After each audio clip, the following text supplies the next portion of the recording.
Bonjour, donc contente d'être ici pour la première conférence en Montérégie. Geneviève Leclerc, je travaille à Loisirs et Sports Montérégie depuis maintenant 11 ans. Je travaille au niveau de l'aménagement des parcs depuis 2015, donc déjà 3 ans.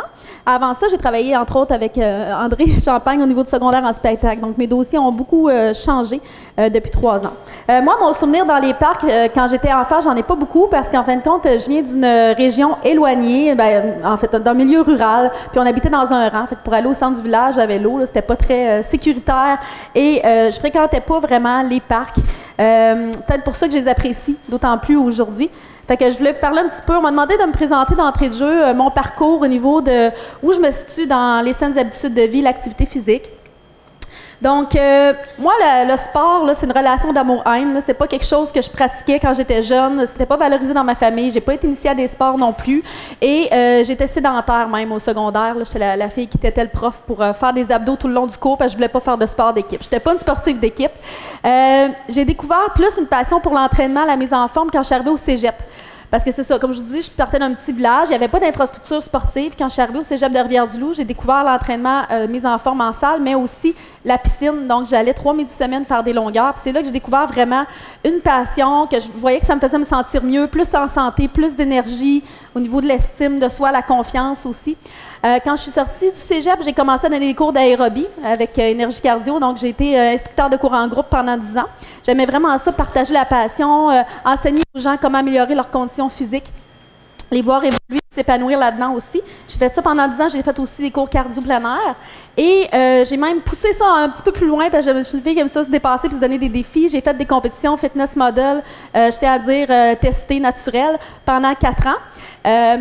Par contre, c'est une rigueur, une discipline de vie que je pouvais pas puis que je voulais pas non plus maintenir. Je suis très épicurienne, donc les privations alimentaires, à un moment donné, je voulais pas maintenir ça à vie. Fait que je me suis plus... j'ai plus orienté cette discipline-là que j'avais vers la course à pied. Ça, c'est une de mes grandes fiertés, c'est le demi-marathon. Donc ça, je l'ai fait en 2012 à 30 ans. Puis moi, je n'étais pas une coureuse du tout. J'ai commencé à 28 ans. Là. Donc, dans un sens, c'est bon parce que ça ménage les articulations quand tu commences sur le tard. Donc, c'est ça. J'ai été sportive plus à compter de 20-25 ans, puis coureuse à partir de 28 ans. Les courses Spartan Race aussi, dans la boîte, tout ça, là, moi, c'est quelque chose qui me rejoint, que j'aime beaucoup, les courses à obstacles. Puis... comme vous savez, là, les demi-marathons, c'est beaucoup d'entraînement, 4 heures semaine, des longues sorties d'1 heure, 1 heure et demie. Fait que je suis devenue maman. Fait qu'il a fallu que j'écourte mes séances de jogging, que j'adapte ma pratique aussi. Donc, tout ce que je faisais avant, des entraînements de 8 à 10 heures par semaine en course ou en musculation, c'est plus quelque chose de possible vraiment. Donc, maintenant, j'essaie d'adapter. Là, on voit avec mon fils, qui a maintenant 4 ans, dès qu'il était tout jeune, moi, c'était push-up, abdos avec mon garçon bébé, push-up, bisous, des choses comme ça. Il sait que papa et maman s'entraînent, ça fait partie de notre quotidien. On va courir, chacun fait son sport, puis ça fait partie de notre quotidien, on l'intègre. On essaie de trouver du temps pour ça, mais comme tous les parents qui travaillent, on est un peu à court de temps. Mais bref, les saines habitudes de vie, c'est vraiment quelque chose qui est important pour moi dans ma vie et que je continue de maintenir. Donc, comme je disais, je n'ai pas utilisé beaucoup les parcs municipaux quand j'étais jeune. Je redécouvre ce plaisir-là maintenant avec mon fils. Dès qu'il y a eu 1 an, on a commencé à fréquenter les parcs. Il est très moteur. On a un parc au coin de chez nous. On y va maintenant avec son petit vélo. Mais moi, ça ne me dérange pas de prendre la voiture et d'aller visiter d'autres parcs dans la ville, là, de faire aller à l'autre bout de la ville 15 minutes, 20 minutes pour voir les autres parcs. Parce que quand on a une ville, en tout cas, puis je vais en parler tantôt, mais quand on a une ville qui diversifie son offre, ça fait en sorte que d'un parc à l'autre, c'est pas toujours les mêmes choses qu'on retrouve. Fait qu'on est capable de changer un petit peu les défis que ça pose aux enfants au niveau des habiletés motrices. Bon, mais là, c'est ça. J'ai mis différentes photos à différents âges, là, puis les jeux d'eau aussi qu'on apprécie beaucoup. Donc, pour vous parler un petit peu de mon expertise aussi, comment c'est arrivé? Bien, justement, ça a bien coïncidé quand je suis revenue de mon congé de maternité, que je commençais à fréquenter les parcs avec mon fils. On a eu, au niveau des URLS, donc nous, Loisirs et Sports Montérégie, on est l'unité régionale de loisirs et de sport. Il y en a une dans chaque région du Québec. Et le gouvernement, le ministère de l'Éducation auquel on est rattaché, a donné un nouveau mandat aux URLS à partir de... Ça commençait les balbutiements en 2015, là, mais c'est surtout depuis 2016, où est-ce qu'ils nous ont demandé d'intervenir, chose qu'on ne faisait pas d'emblée avant, d'intervenir au niveau de l'accompagnement en service conseil pour les municipalités et les écoles, pour les aider à aménager des parcs qui sont sécuritaires, attrayants, accessibles. Et on avait déjà commencé, nous, parce que mon directeur général est assez visionnaire là-dessus, on avait commencé déjà notre tournée d'inventaire des parcs et infrastructures au niveau de toute la Montérégie, 176 villes. Donc, ça fait 4 ans qu'on fait une tournée à chaque été. Pendant 8 à 10 semaines, on fait la tournée des parcs. J'ai des gens ici dans la salle d'ailleurs qui nous ont aidés, qui ont collaboré dans l'observation des parcs. Puis, maintenant, c'est toutes les régions du Québec qui doivent le faire. Donc, depuis l'été dernier qu'on vient de passer, toutes les régions du Québec le font pour se doter éventuellement d'un portrait à l'échelle provinciale. Donc, ce qui fait en sorte que, puis on a été formés aussi pour pouvoir évaluer ces parcs-là, donc formation continue, formation d'inspecteurs des aires de jeu pour enfants, puis formation avec le projet Espace, que vous connaissez sûrement. Donc, on a eu toutes sortes de formations continues au niveau de l'urbanisme, qui est pas notre dominante, là. On est tous des gens qui avons étudié en loisirs. Donc, donner des petites formations, on s'est fait donner des petites formations d'appoint sur l'urbanisme, sur la consultation, participation publique, l'aménagement des parcs et le développement moteur chez les enfants aussi. Ce qui fait que ça a aiguisé mon œil aussi de voir beaucoup de parcs comme ça d'une année à l'autre puis d'une semaine à l'autre. Dans une même journée, on pouvait voir 6 à 8 parcs différents selon la grosseur des parcs. Donc, à un moment donné, ben là, tu comprends qu'est-ce qui fonctionne pas, parce que des fois, on voit les gens les utiliser aussi.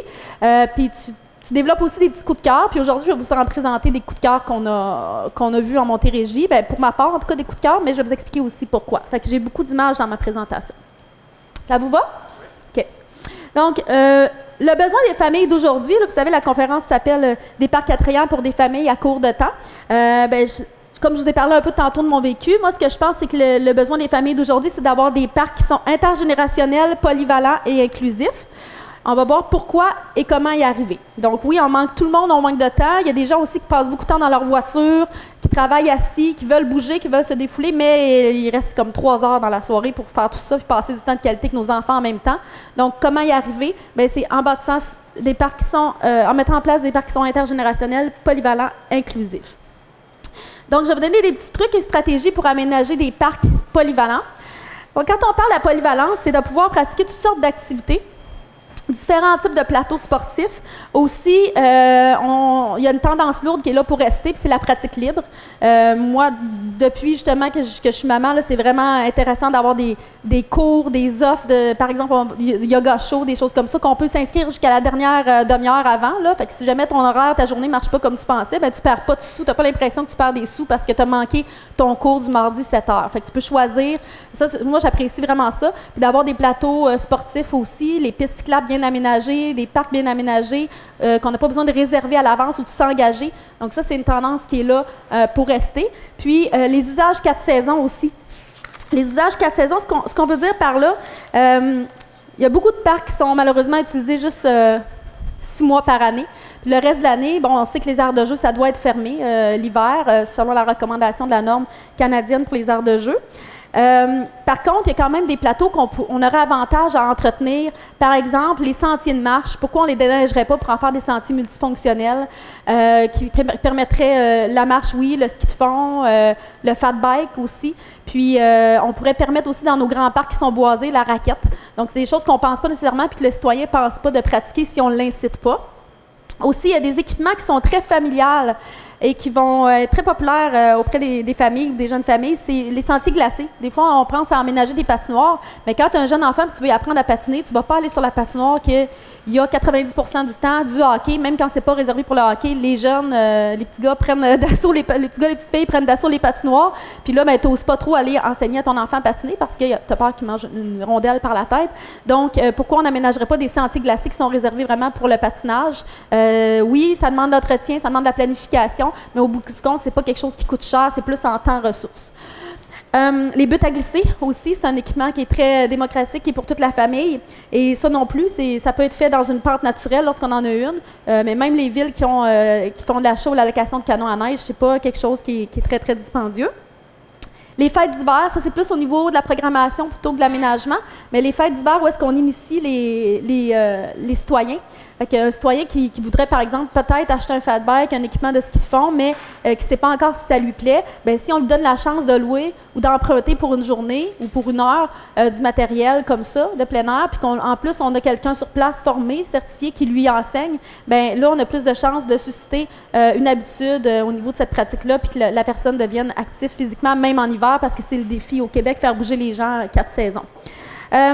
je voulais vous parler aussi de la dimension culturelle. Donc, de plus en plus, souvent dans les grandes villes, on voit, il y a des pianos publics, il y a des œuvres d'art éphémères, il y a des murs de graffiti, des fresques, toutes sortes de choses comme ça. J'ai déjà vu aussi des initiatives au niveau des bibliothèques itinérantes qui se promènent dans les parcs, qui fait une heure de lecture aux enfants. Donc, c'est des choses qui sont intéressantes parce que, comme André le disait tantôt, les enfants jouent plus dehors. Fait que si un enfant qui n'est pas très sportif, qui ne ressent pas nécessairement le besoin d'aller jouer dehors, qui est plus culturel, qui aime lire, qui aime faire des jeux de société, bien, ça serait le fun d'essayer de les emmener dehors quand même pour tous les bienfaits que ça peut apporter pour sa santé. Puis aussi, la dimension culturelle, bien, c'est pour les accompagnateurs, donc les parents, les grands-parents qui vont accompagner les enfants. Peut-être, eux, ils aimeraient ça avoir une petite table d'échecs, une balançoire coulissante à l'ombre, où est-ce qu'il peut lire son livre durant que l'enfant joue. Fait que la dimension culturelle peut être intégrée, puis peut inciter plus de gens à bouger, parce que s'il y a juste un petit sportif dans la famille, les autres sont plus cocooning, sont plus lecture, bien, tout le monde va au parc, puis on est dehors quand même, puis au bout du compte, bien, tout le monde trouve son compte. Le sport et la détente via le concept d'aménagement par zone. Donc, le concept d'aménagement par zone qu'on a appris à travailler, nous, les gens des URLS, avec le projet Espace. Donc, le concept d'aménagement par zone n'est pas nouveau, mais Espace l'a récupéré avec des termes, parce que ça venait des États-Unis, d'un chercheur américain. Ils l'ont récupéré avec des termes adaptés pour le Québec. Donc, il y a 7 zones qui sont recommandées à l'intérieur du projet Espace. Là, c'est tout décrit dans le cadre de référence. Mais je ne vais pas m'étendre là pour décrire. On a des ateliers pour ça, pour décrire toutes les zones. Mais juste vous donner 2 exemples. Par exemple, la zone de jardin communautaire et milieu naturel. Jardin et milieu naturel, qu'elle s'appelle. Bien, en fin de compte, c'est que les enfants vivent un déficit nature. Donc, les enfants qui vivent en milieu urbain, semi-urbain, eux autres, ils ne font pas ça partir dans le bois tout seul, interpréter c'est quoi tel arbre, à moins qu'ils soient dans les scouts ou les cadets. Ils ne savent pas non plus la cueillette des petits fruits, qu'est-ce que je peux manger. Fait que ça serait le fun de ramener dans les parcs cette dimension-là, qui est plus rurale normalement, mais d'emmener par exemple des aménagements comestibles, des bacs maraîchers. Il y a une tendance de plus en plus des élus municipaux veulent aller vers ça. Le mouvement Les Incroyables comestibles. Je sais que dans certaines de vos villes, là, il y en a aussi des bacs le long des boulevards, là, où est-ce que les gens peuvent cueillir des tomates, aubergines, zucchini, puis faire une salade avec ça. Mais c'est aussi surtout pour l'éducation, la sensibilisation, peut-être des ateliers d'initiation jardinage qui pourraient être donnés en intergénérationnel aussi, en mentorat des aînés, par exemple, vers les enfants pour leur apprendre comment évaluer l'âge d'un arbre, l'espèce d'un arbre, connaître les feuilles, des choses comme ça, pour justement combler le déficit nature chez les jeunes. Donc ça, c'est une des zones que je trouvais intéressante de vous parler. On en voit de plus en plus dans les parcs, ce serait le fun qu'il y en ait encore plus. Des stratégies pour aménager un parc intergénérationnel maintenant. Donc, c'est quoi un parc intergénérationnel? Bien, c'est que les enfants vont au parc, oui, mais ils ne vont pas au parc tout seuls, ça c'est rare. Souvent, ils vont avec des frères et sœurs, soit plus jeunes, soit plus vieux. Des fois, ça peut être même des grands frères, grandes sœurs ados qui veulent aussi trouver leur compte dans le parc. Puis, la famille s'est élargie beaucoup, donc ils vont y aller avec leurs parents, mais aussi avec leurs grands-parents. Donc, comment on peut faire pour que tout le monde trouve son compte avec des activités pour tous les goûts, tous les âges? Il y a un cadre de référence qui est nouveau de cette année 2018 qui s'appelle Des parcs pour tous, qui est projet Espace aussi. Parce que le projet Espace, c'était à la base pour les enfants 0-9 ans, quand ça a commencé en 2013. Finalement, on s'est rendu compte que les différentes valeurs, les notions d'aménagement par zone qui étaient dans le cadre de référence, c'était applicable finalement à plusieurs groupes de population, plusieurs groupes d'âge. Donc maintenant, il y a un cadre de référence qui existe, qui est intéressant. Par groupe d'âge, on peut voir c'est quoi les besoins de ces gens-là, au niveau psychologique, physiologique, sociologique aussi, et comment animer des parcs et aménager des parcs avec des petites stratégies pour que ça réponde à leurs besoins. Donc ça, je vous invite c'est tous des documents qui sont gratuits sur Internet, projetespace.ca. Puis il y a aussi des fiches de savoir qui nous donnent des petits trucs sur un parc pour la famille. Donc, comment vraiment optimiser l'aménagement du parc pour la famille. Donc, c'est une fiche encore plus pointue là-dessus. Puis, quand on dit un parc intergénérationnel aussi, c'est oui, de faire des choses simultanément, un à côté de l'autre. Donc, par exemple, l'enfant joue dans les modules de jeu pendant que le parent s'entraîne. On voit ça de plus en plus, des équipements d'entraînement. Là, je ne parle pas nécessairement des équipements mobiles qui imitent les gyms. Là. Ça peut être des barres fixes, ça peut être juste un banc avec un panneau. Donc, les bancs qui sont déjà dans le parc, on pourrait aménager, mettre un panneau à côté d'exercice. Ça, c'est quelque chose qui ne coûte pas cher, qui est facile, il n'y a pas d'entretien, en fait. Si je prends mon exemple de moi, que je vous disais tantôt que j'essaie d'intégrer le sport au quotidien, bien, moi, je suis la maman bizarre là, qui court, course suicide en avant du parc là, sur la piste cyclable en surveillant son fils, parce qu'il n'y a pas de piste. de pistes de course de 300 ou 400 mètres autour du parc. S'il y en avait une, je pourrais le faire en rond, tu sais. Mais là, à la place, je me fais regarder bizarre. Mais je le fais, puis je fais aussi des push-ups sur les bancs, tout ça, parce que j'ai mon background que je vous parlais, puis je suis capable de le faire. Mais monsieur, madame, tout le monde ne sait pas nécessairement qu'il peut utiliser un banc ou une table de pique-nique à charge du corps pour s'entraîner. Fait que c'est pour ça que les panneaux, c'est pas quelque chose qui est coûteux, puis c'est rentable au niveau de l'investissement. Donc, oui, faire des choses simultanément, mais aussi faire des choses ensemble avec nos enfants, nos petits-enfants. Ça veut dire que des fois, il y a même, si je prends l'exemple des panneaux à côté des bancs, des fois, il y a un panneau où est-ce que tu as 3 exercices pour un adulte à faire sur le banc et il y a 2 exercices que l'enfant peut faire autour ou sur le banc, mais qui sont plus ludiques. Donc, ça peut être intéressant aussi. Là, c'est des photos que je vous montre de parcs que je considère qui sont polyvalents et intergénérationnels. Donc, c'est le parc Montcalm que j'ai vu cet été à Sainte-Catherine lors de notre tournée d'inventaire. Vous avez là un circuit d'exercice. Bon, il n'y a aucune composante mobile, c'est pas d'entretien. On recommande quand même de les fermer l'hiver. Mais vous remarquez qu'on a vu du paillis en dessous. On a mis du paillis en dessous. La façon que ce parc-là est fait, il y a 3 aires de jeu. Une pour les 5-12 ans, une pour les 18 mois 5 ans et ce circuit d'entraînement-là qui est à côté de l'aire de jeu 18 mois 5 ans. Donc, je vois... Tu sais, mon enfant n'est pas très loin, donc je le vois. Pour les plus jeunes, puis les plus vieux, je les vois quand même un petit peu plus loin. Puis ça, ben, il y a quand même 4-5 exercices qu'on peut faire par station, puis il y a, je crois, 5 ou 6 stations. Donc, tu peux faire un programme d'entraînement complet d'une 25 à 30 exercices. Là. Ça peut durer 1 heure. Donc, ça peut être un entraînement, quand tu sais le faire, quand tu as le panneau d'exercice à côté, ça peut être un entraînement qui est très profitable, autant que d'aller dans un gym, sinon plus, parce qu'en plus, tu es dehors. Donc, tu prends l'air. Ce genre d'équipement-là, c'est mieux quand c'est animé, quand il y a des initiations, quand il y a un kinésiologue qui vient, qui explique aux gens comment faire. Donc, ça, c'est vraiment la façon, parce que sinon, les gens ne vont peut-être pas avoir le réflexe d'aller l'utiliser.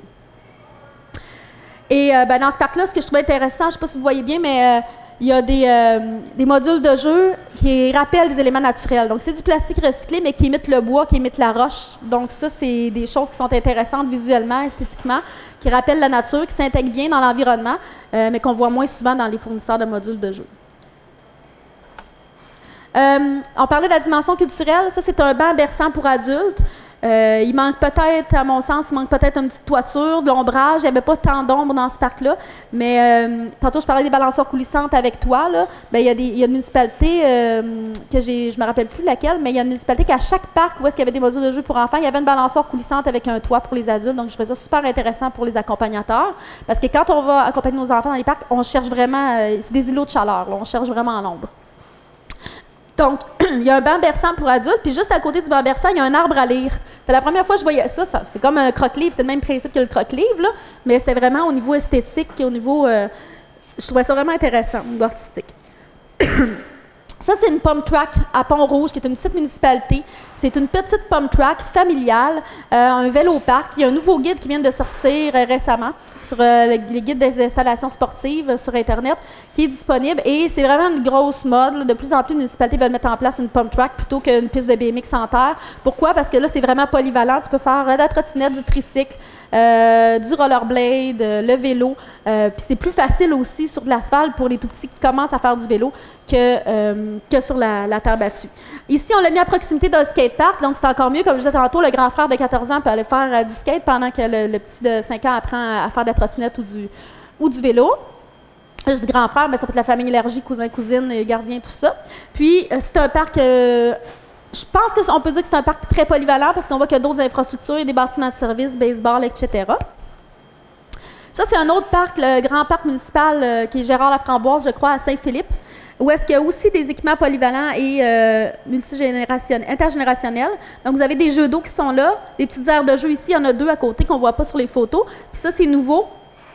Quand on est allé en 2015, c'était pas aménagé, mais maintenant, depuis cette année, ils ont mis en place un mini skatepark qui n'a pas coûté très cher, qui a 2 ou 3 modules, qui est dans une petite superficie, mais qui amuse quand même les jeunes. Puis ils ont aussi intégré, là, de chaque côté du mur de béton, ils ont intégré des murs de graffiti.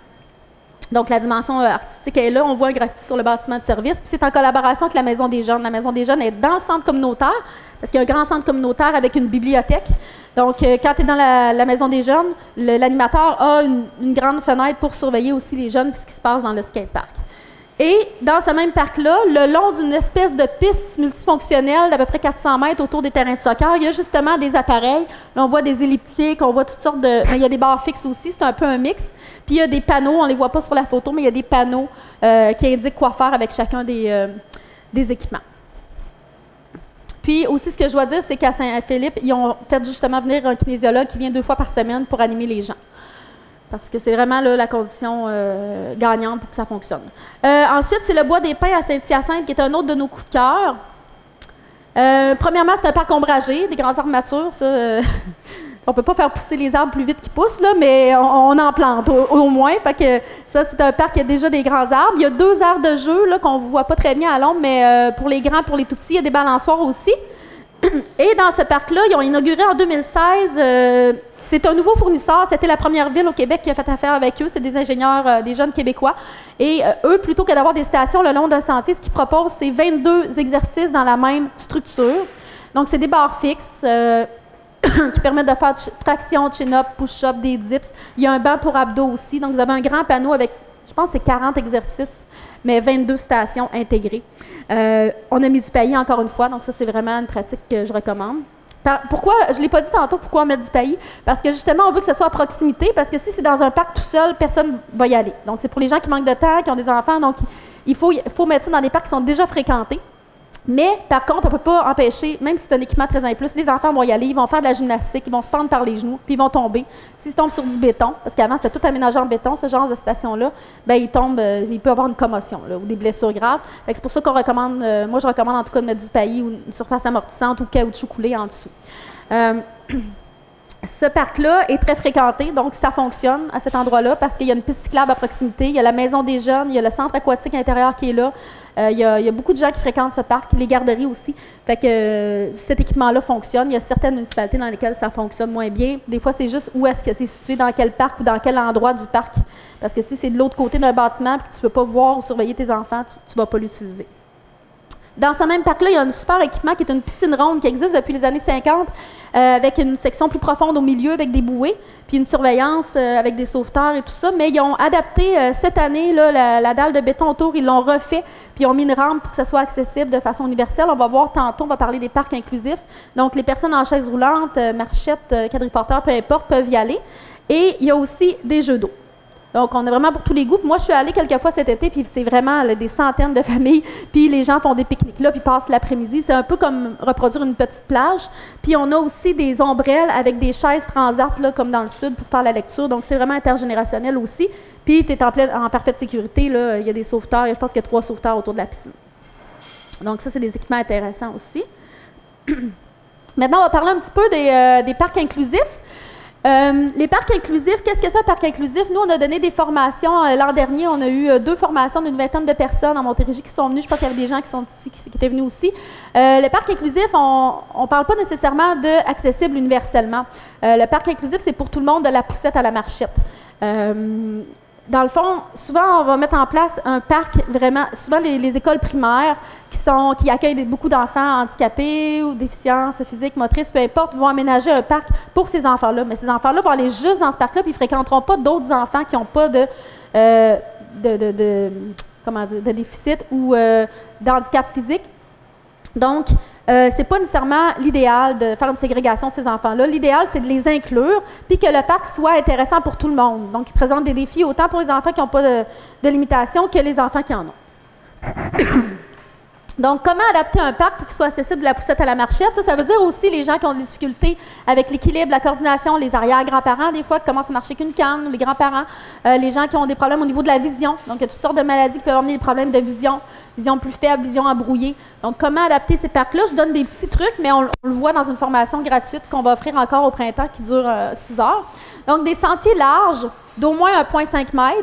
Mais ça, c'est le minimum, mais on peut aller jusqu'à 2,1 m et plus, c'est encore mieux, pour que les chaises roulantes puissent se croiser. Donc, on peut avoir 2 chaises roulantes ou une marchette, un quadriporteur, peu importe, côte à côte, ou qui puissent se croiser et tourner facilement aussi dans le sentier. Donc, c'est ce qu'on dit. Puis, différentes textures de sol dur aussi, parce que si on est avec une canne ou qu'on est un non-voyant ou des problèmes de vision, ben on va être capable avec notre canne de détecter où s'arrête le pavé, où commence l'asphalte pour suivre un sentier, par exemple. Donc, varier les textures de sol, puis c'est plus beau, c'est plus joli aussi. Au niveau d'esthétique, c'est important. Du mobilier adapté. Donc ça, c'est quelque chose qui est simple, mais qu'on ne pense pas souvent, de mettre au moins une table adaptée. Je vais vous montrer des exemples tantôt, avoir un prolongement pour que la personne puisse s'asseoir, non pas à côté, mais avec sa gang, avec sa famille, pour faire le pique-nique, puis puisse rentrer la chaise roulante en dessous. Des fois, c'est des tables octogonales il y a un banc en moins, donc il y a un espace pour mettre le fauteuil roulant aussi. Puis des abreuvoirs à 2 niveaux. J'en parle ici, les matériaux, je vais en parler tout de suite, les matériaux amortisseurs adéquats. Donc, c'est quoi le premier choix? C'est la surface de caoutchouc coulée sur place. Ça, c'est le matériau le plus roulable, le plus facile pour toutes les limitations, même pour les gens qui ont un petit peu de la misère au niveau de leur schéma moteur, au niveau de la marche. Puis, le paillis, c'est le deuxième. Mais quand on dit paillis, ça doit être de la fibre de bois certifiée pour aire de jeu. Je dis toujours paillis, là, mais c'est pas du paillis que tu as fait faire au moulin de la municipalité. C'est vraiment vendu comme ça, fibre de bois certifiée. Ils sont tous de 1 pouce ou 2 pouces par 2 pouces, ou en tout cas, ils ont tous la même grosseur, les morceaux, ce qui fait que c'est plus facile, justement, de rouler dessus. Le sable, c'est le pire. Le gazon, pas évident non plus, mais de toute façon, le gazon n'est pas un matériau amortisseur adéquat.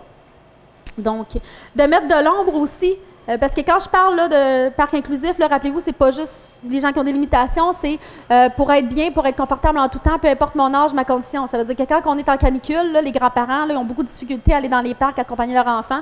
On cherche l'ombre. Donc, si vous n'avez pas d'armature, mettez des abris permanents, des gazebos, des pergolas, des ombrières, des toiles. D'avoir accès à des toilettes adaptées aussi. Avec juste des fois, avoir tout selon le code du bâtiment, avoir une toilette adaptée, mais aussi les barres d'appui. C'est le minimum là, pour être capable d'accommoder tout le monde. Puis les tables à langer. Tables à langer, on voit souvent ça juste dans les salles de bain des femmes, mais si c'est le papa qui va avec l'enfant au parc, c'est moins évident. Donc, pour donner accès à toutes les familles. L'accès aux aires de jeu. Donc, des fois, on aménage une aire de jeu. On donne accès, les sentiers sont larges, l'entrée est assez large, mais personne ne peut descendre en fauteuil roulant dans l'aire de jeu. Même, j'ai déjà vu des surfaces en caoutchouc coulé, pas d'accès. Pas de rampe d'accès. Donc, le seuil de la bordure avec la surface, le fauteuil roulant ne peut pas descendre dessus. Donc, je vais vous montrer tantôt un exemple d'une rampe d'accès en caoutchouc. On peut remplacer un morceau de bordure par une rampe. Puis, on peut le faire aussi que ce soit une bordure en béton, en bois. On peut l'aménager aussi. Des couleurs contrastantes, ça c'est important pour les gens qui ont des problèmes de vision, pour pas des couleurs vives. Parce que là, la tendance est beaucoup au vert, au beige, au brun, mais ça se perd dans le décor, puis on peut rentrer la tête dans une composante qu'on n'aurait pas vue si on a une vision qui est plus brouillée. Ça, c'est des photos du parc du Suroît à Pincourt. Suite à la formation qu'on a donnée, la ville de Pincourt était là. Ils nous ont appelés pour qu'on leur fasse, parce qu'on fait des plans d'aménagement à Loisirs et Sport Montérégie.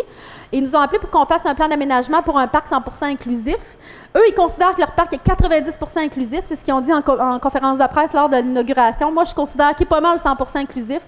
Et ils ont vraiment suivi à la lettre les plans qu'on leur a donnés. Donc, on a une aire de jeu avec un siège pour personnes handicapées. Donc, au niveau, là, les enfants qui n'ont pas beaucoup de tonus, au niveau du coût, c'est important d'avoir au moins un siège. Oui, c'est un équipement qui coûte un peu plus cher qu'un siège standard, mais si on l'a, ça incite les familles à venir dans les parcs. Parce que souvent, les gens disent « j'en ai pas d'handicapés dans ma municipalité ». Fait que toi, tu es sûr que toutes les familles, tous les enfants qui vont naître, ils n'auront aucun handicap. C'est comme un non-sens de dire « j'ai pas d'handicapés ». Donc, j'aménage pas mon parc pour leurs besoins, au lieu de dire, je vais aménager, puis on va voir si c'est utilisé. Puis si finalement, je mets un siège pour enfants handicapés dans ce parc-là, puis que j'ai une maman qui m'appelle, puis qui me dit, c'est dans mon parc que j'en aurais besoin, ça se déménage bien, ces équipements-là aussi. Il y a bon, ça, c'est le module de jeu. Il y a une rampe d'accès, comme je vous disais, pour pouvoir accéder au paillis, à la surface. Il y a une rampe d'accès pour monter dans le module avec le fauteuil roulant, puis pouvoir aller jusqu'à la glissoire et glisser. Donc, vivre cette expérience-là de glisser aussi pour les enfants en fauteuil roulant. Et comme vous voyez, là, le mobilier, il y a un mobilier, une table adaptée ici avec un banc enlevé pour pouvoir accéder en fauteuil roulant. Et ce qui est important aussi quand on aménage des dalles de béton comme ça, c'est que ça soit au même niveau que le sentier. Souvent, il y a un seuil, donc même si la table est adaptée, je ne peux pas me rendre sur la dalle de béton. C'est des petites choses qu'on ne pense pas toujours. Et la fontaine à 2 niveaux aussi pour pouvoir rentrer les jambes avec le fauteuil roulant sous le deuxième niveau de l'abreuvoir. Puis ça fait aussi intergénérationnel parce que les petits-enfants peuvent boire sans qu'on les lève. Donc c'est ça, fait que ça c'était un parc qu'on considère inclusif. Mais maintenant, je dis aux municipalités, si vous faites un nouvel aménagement de parc, faites-le tout de suite inclusif, c'est pas quelque chose qui coûte cher. Puis même quand on a un parc qui existe déjà, on peut l'adapter puis le modifier aussi pour qu'il soit inclusif. Il y a le Centre montérégien des réadaptations qui existe au CISMO et qui a un ergothérapeute qui fait ça. C'est gratuit, ça s'appelle le programme d'accès à la communauté. Elle se déplace dans les villes. Je pense qu'ils sont 1 ou 2 personnes. Ils se déplacent dans les villes et ils font des recommandations, comment aménager les parcs, des choses qui sont pas très coûteuses. Ils recommandent des fournisseurs pour différents équipements aussi, pour des parcs déjà existants ou pour des nouveaux parcs. Finalement, je termine avec cette diapo-là sur les incontournables étapes pour débuter l'aménagement d'un parc. Donc ça, c'est le processus de gestion du projet espace. Il y a aussi une formation de 6 heures qui se donne là-dessus. Les grandes étapes, il y a la vision, de se donner une vision au niveau de notre parc. Ça, c'est un processus qui peut être utilisé dans les petites, les grandes municipalités pour un ou plusieurs parcs, dans une démarche de plan directeur aussi. Peu importe la grosseur du parc, on peut se donner une vision, les grands objectifs, des valeurs pour nos parcs, la planification, la conception, c'est vraiment quand on fait les plans, la réalisation, c'est les travaux. Et la promotion-appropriation, tout ce qui est l'inauguration, animer le parc, c'est une étape importante aussi pour que le parc soit achalandé, utilisé, fréquenté et apprécié. Et tout ce qui est l'opération, entretien, inspection, tenir des registres, la surveillance aussi, la communication, la chaîne de communication quand il y a un bris. Il y a un citoyen qui appelle à la ville pour un bris, comment on donne un suivi, comment on s'assure que les réparations sont faites. Donc, c'est un processus qui est important, mais ce que je voulais que vous reteniez surtout, c'est que à la base de tout aménagement de parc, c'est la consultation, la participation publique, la participation citoyenne qui est le plus important pour ne pas passer à côté des besoins. Donc, consulter les gens dès le départ dans l'étape de planification, mais tout au long du processus aussi, même quand on est dans la conception. Je pense que vous allez faire un atelier tantôt, là. Il y a un atelier il y a plusieurs façons de consulter la population, mais il peut y avoir de l'urbanisme participatif où est-ce que les gens rêvent leur parc et l'aménagent et font la conception eux-mêmes en petits ateliers, en petits groupes. Donc, nous, on peut animer ce genre de choses-là aussi pour ne pas perdre de vue le besoin des gens, parce que souvent, les villes vont mettre beaucoup d'argent. Des fois, ils ne vont pas consulter, puis là, ils vont mettre un jeu d'eau, ils vont mettre un terrain de soccer, peu importe, finalement, pour se rendre compte que ce n'est pas utilisé. Alors que s'ils avaient consulté la population, peut-être ça aurait coûté 2 fois moins cher pour se rendre compte, finalement, les gens veulent juste un espace vert, puis ils veulent juste des bancs, puis de l'ombre, puis pour aller jouer au frisbee avec les enfants. Fait que des fois, on met des gros équipements parce qu'on veut faire comme le voisin ou peu importe, qu'est-ce qui est tendance, mais on n'a pas consulté la population. Donc ça, c'est la base. Et s'entourer de spécialistes aussi. Il y a des spécialistes dans tous les types d'équipements. Il y a des firmes qui existent. Donc, c'est de ne pas s'improviser puis de consulter les bonnes personnes. Alors, en gros, c'était mon message d'aujourd'hui. C'est bref, 25-30 minutes. Merci de votre attention. S'il y a des questions, je suis disponible.